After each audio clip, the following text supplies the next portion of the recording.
Reels वाली बहू। प्रज्ञा को रील्स बनाने का बड़ा ही क्रेज है और वो दिन भर रील्स बनाती रहती है।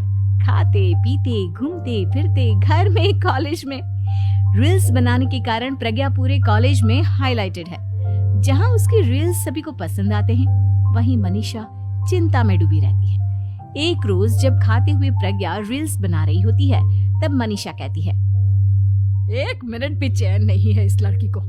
ये नहीं कि खाना तो आराम से खा ले, लेकिन नहीं, अरे थोड़ी देर रील्स नहीं बनाओगी तो आसमान नहीं टूट पड़ेगा। अरे मम्मी, इसी को तो कहते हैं डिटर्मिनेशन। तुम नहीं समझोगी ये सब। भगवान, इस लड़की को सद्बुद्धि दे।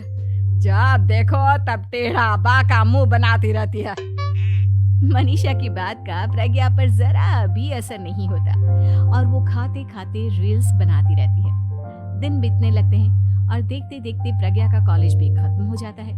आए दिन कोई ना कोई मनीषा को प्रज्ञा की शादी करवाने का सुझाव दे जाता है। सब ठीक ही कहते हैं, प्रज्ञा की शादी कर देनी चाहिए। अपने घर के काम काज में व्यस्त हो जाएगी तो खुद ही ये रील्स और नाच गाना बंद हो जाएगा। मनीषा और प्रेम प्रज्ञा के लिए एक अच्छा लड़का ढूंढने लगते हैं और तभी विकी का रिश्ता प्रज्ञा के लिए आता है, जिसने प्रज्ञा को उसकी रील्स देखकर पसंद कर लिया था।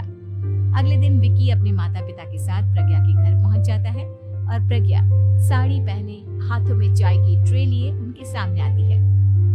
जब विकी को पसंद है तो हमें भी बहू पसंद है। बहन जी, आप बारात की तैयारी कीजिए। एक बार लड़का लड़की अकेले में बात कर ले तो अच्छा रहेगा। हाँ हाँ, क्यों नहीं। मनीषा विकी को प्रज्ञा के कमरे में भेजती है, जहां प्रज्ञा पहले से ही रील्स बना रही होती है। तभी विकी कहता है, आ गए आपके साजन जी। हमारे साथ ये रील्स कंप्लीट करती तो और भी अच्छा रहता। अच्छा जी, अब आ ही गए हैं तो बना ही लेती हूँ आपके साथ। दोनों मिलकर रील्स बनाते हैं। जब वी मीट और तुरंत पोस्ट भी कर देते हैं। फिर विकी कहता है, जब आप साड़ी में चाय लेकर आई तब मुझे लगा कि कहीं मैं गलत घर में तो नहीं आ गया। अब सही है। दोनों की शादी पक्की हो जाती है और शादी के दिन भी प्रज्ञा रील्स बनाने से चूकती नहीं। यहाँ तक कि बारात के समय भी नाचते हुए रील्स बनाती है। सभी लोग प्रज्ञा की तारीफ के पुल बांध देते हैं और प्रज्ञा नाचती गाती अपने ससुराल चली जाती है। सब कुछ अच्छा चल रहा होता है।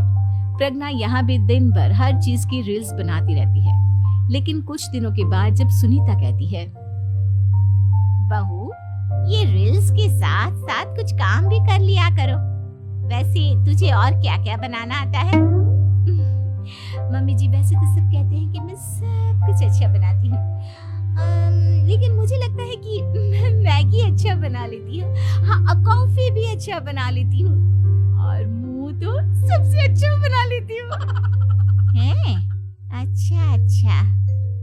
सुनीता अपना माथा पकड़ लेती है और कहती है, बहू, कुछ खाना बनाना भी सीख लेती। मम्मी जी, मैं लंबी प्लानिंग कर रही हूँ। जल्दी ही मैं इतनी फेमस हो जाऊंगी कि मुझे पैसे मिलने लगेंगे। हम दोनों सास बहू राज करेंगे, राज। नौकर काम करेंगी और लोगों की तो लाइन लगेगी हमसे मिलने के लिए। तेरा दिमाग खराब हो गया है क्या बहू? हंसी मजाक तक ठीक है, लेकिन इस तरह घर नहीं चलते। जितना जल्दी हो इस घर के तौर तरीकों को सीख लो। प्रज्ञा मुंह घुमाकर चली जाती है और तुरंत उसी वक्त एक रील बनाती है। ये देख सुनीता का गुस्सा 7वें आसमान पर चला जाता है और विकी के घर आते ही सुनीता उसे सब कुछ बताती है। विकी भी अब प्रज्ञा की इन हरकतों से परेशान हो जाता है। तुम टेंशन मत लो मम्मा, मैं देख लूंगा। विकी कमरे में जाता है तो देखता है कि प्रज्ञा रील्स बना रही है। विकी बड़े ही प्यार से प्रज्ञा से कहता है, प्रज्ञा, इन सब के लिए मैं तुम्हें मना नहीं कर रहा हूँ, लेकिन फिर भी हर वक्त तो ये अच्छा नहीं लगता ना। समझने की कोशिश करो।